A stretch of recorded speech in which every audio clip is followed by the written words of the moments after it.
Mark టీవీలో మీ business and personal promotions కోసం కింది నంబర్కు కాంటాక్ట్ చేయండి. కాలుతున్నాయా, కాల్ చేస్తున్నారా?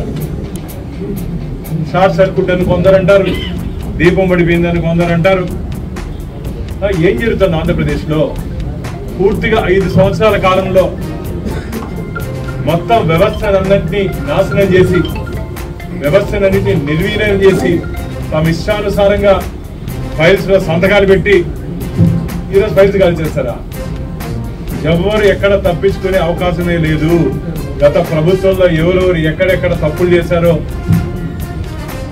ఆంధ్రప్రదేశ్ ఫైల్స్ 5 సంవత్సరాల్లో మిత్రులారా, 2019 నుంచి 2024 వరకు జగన్మోహన్ రెడ్డి గారి ప్రభుత్వంలో జరిగినటువంటి ఈ ఫైల్స్ దందా మీద కాల్ చేసినంత మాత్రాన తప్పించుకునే అవకాశం లేదు మిత్రులారా.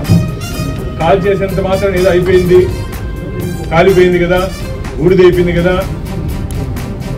అని చెప్పి గత అధికార పార్టీ వైసీపీ నాయకులు ఏదైనా పండగ చేసుకోవచ్చు. ముందుంది ముసళ్ళ పండగ.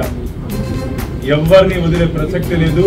దీని వెనకాల నుండి వ్యక్తులు ఎవరు కాల్పిస్తున్నారో, ఎందుకోసం కాల్పిస్తున్నారో, ఎవరు కాలుస్తున్నారో మొత్తం అందరికీ వాతపడే రోజు దగ్గరలోనే ఉంది. నిన్న తిరుమల తిరుపతి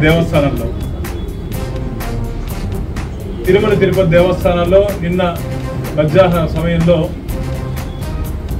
ఇక్కడ కూడా కొన్ని ఫైల్స్ దగ్ధం అవ్వడం జరిగింది. అంటే నేను అడిగితే అధికారితో మాట్లాడితే పూజ చేశాము, ఆ దీపం అంటించాము, దీపం పడిపోయింది, ఈ కథలన్నీ అవసరం లేదు. ఫైర్ సేఫ్టీ మెథడ్స్ ఇంత జరుగుతున్న ప్రభుత్వం మామూలుగా ఎలక్షన్లు అయిన తర్వాత మన ఈవీఎంలకి భద్రత కల్పిస్తారు with police escort, CRPF escort. అట్లా గత ప్రభుత్వం చేసినటువంటి నిర్వాహకం మీద ఈ ఫైల్స్ ఉన్నటువంటి రూముల దగ్గర ఇంకా పోలీస్ భద్రత కల్పించాలి, ఫైర్ ఇంజిన్ కూడా పెట్టాలి అక్కడ. ఆ పరిస్థితి వచ్చేసింది. మా ఎన్డీఏ కూటమి ప్రజల కోసం మేము పనిచేయాలని చెప్పి, ప్రజల ఇష్టాలు, ప్రజల కష్టాలు తెలుసుకొని పనిచేయాలని చెప్పి మేము ముందుకు పోతా ఉంటే, ఈరోజు ఈ గత ప్రభుత్వంలో ఉన్నటువంటి కొందరు ఇంకా దాన్ని మాఫీ చేసే ప్రయత్నం చేస్తున్నారు. ఇది మంచిది కాదు. భారతీయ జనతా పార్టీ డిమాండ్ చేస్తోంది. ఈ మొత్తం ఫైల్ కథ ఆంధ్రప్రదేశ్ ఫైల్ కథ మీద ఖచ్చితంగా ఉప్పు పాదం మోపబోతున్నాము. ఇప్పటికే అన్నిటి మీద